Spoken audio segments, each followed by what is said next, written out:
Okay guys, the next topic that we're gonna be seeing is torque. You have the two formulas over there, and before I can go any further, I'm going to explain what is in each formula. In the first one is for simple torque. As you can see, in the second formula we have to consider an angle, but in the first one there is no angle.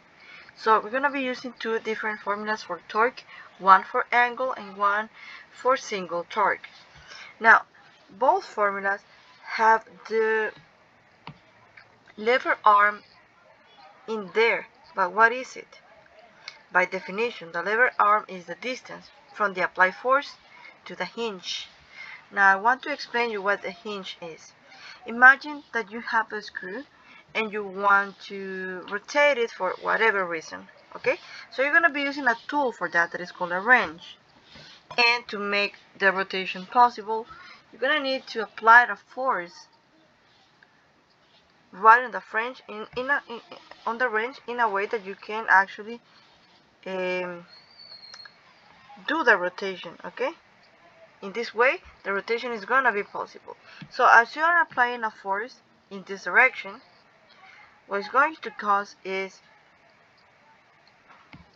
this type of rotation on the wrench on the wrench, and it's also going to make the screw to rotate. That's exactly what I want. Now, what is the hinge? The hinge is that part that didn't move. Example, I apply the force in this part on the wrench, okay, and everything else is moving, but right there the screw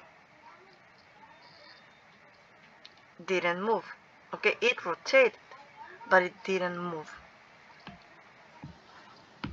Now, let's call a hinge a fixed axis. Okay,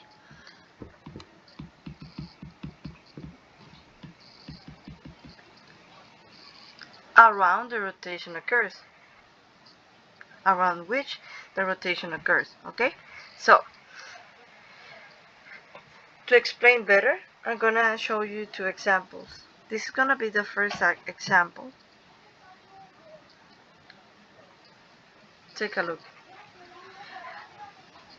I wanted you guys take your pencil, okay, and hold it from the eraser. This is the place where you're going to hold your pencil, okay, from the eraser. I'm gonna call this side the hinge, because when I hold the pencil and imagine that I apply a force with my finger downward, like I'm doing here, I'm going to create a kind of rotation. This rotation is gonna make the pencil to move in this way. Okay, so that force applied at a distance from the hinge is going to make the pencil to rotate. The only side of the pencil that didn't rotate is the hinge. Okay, and for you, in your case, in this situation, we're gonna call the eraser a hinge. Okay, so whenever you want to see the direction of the torque, I want that you guys hold the pencil from the eraser and try to recreate the situation. So in this moment, hold your pencil from the eraser. Okay, hold it. Once you apply the force, this force is downward. Okay, so push the tip of your pencil with your finger in a downward direction. So you will see that your pencil is going to have this rotation.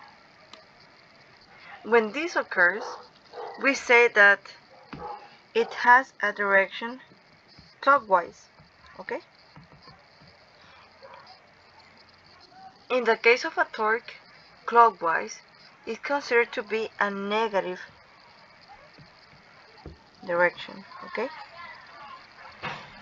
So whenever the torque created has a clockwise rotation is gonna be something negative. Okay, so the direction of the torque will be negative. Now, the other situation is hold your pencil, okay? Hold your pencil from the eraser, okay? From there. Hold it from the eraser. Now I wanted you guys to apply the force F2, like this. Now this force is applied upward, okay? Because of the direction of the finger, this force is applied upward. Remember that you are holding the pencil there from the eraser, okay? So what type of rotation is this going to have? Remember, you are holding your pencil with this eraser, okay?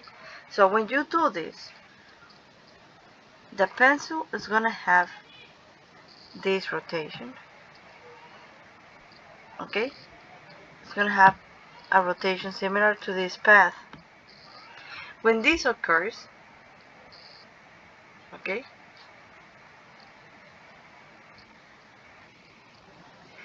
as you can see, what type of direction does this have? Take a look. Try to make a projection of this direction. As you can see, again, this is direction clockwise.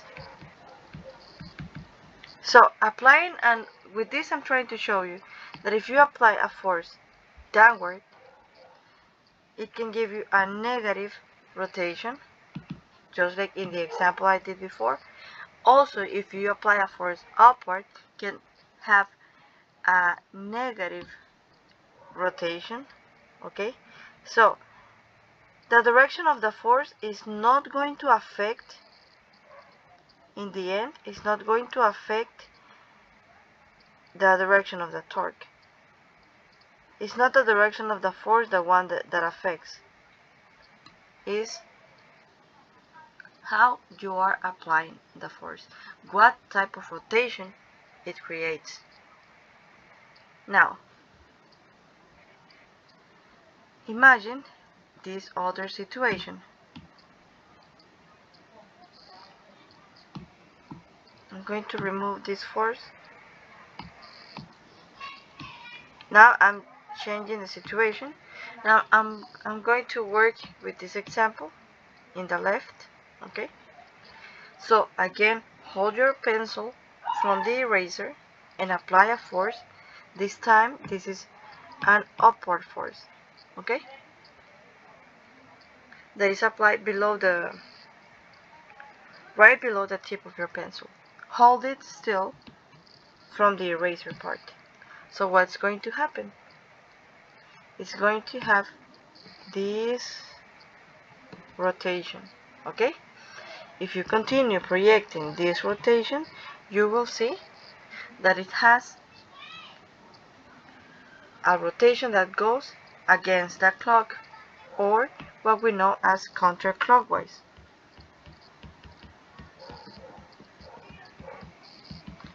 When this occurs, we say that we have a positive rotation, okay? So when you have counterclockwise, it's going to have a positive rotation. Now take a look to this one, this other example. I'm applying a force downward, okay? I'm still holding the pencil from the eraser part, okay? Now take a look. If I apply this force 1, it's going to create a rotation. In this case, the rotation comes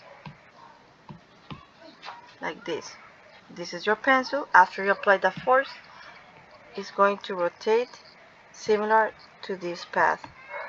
When this occurs, as you can see, try to finish the path. As you can see, this rotation is also counterclockwise. Therefore, we're gonna say that this is a positive rotation. So remember, This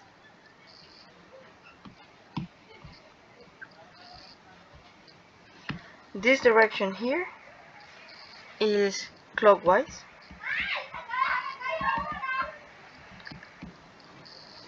also like that, okay? This is clockwise, and these are negative directions.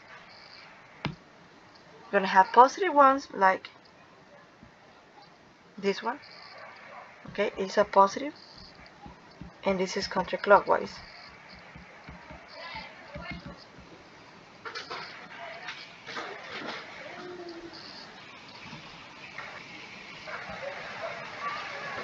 Also like this.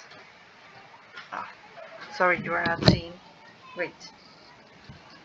Also like this.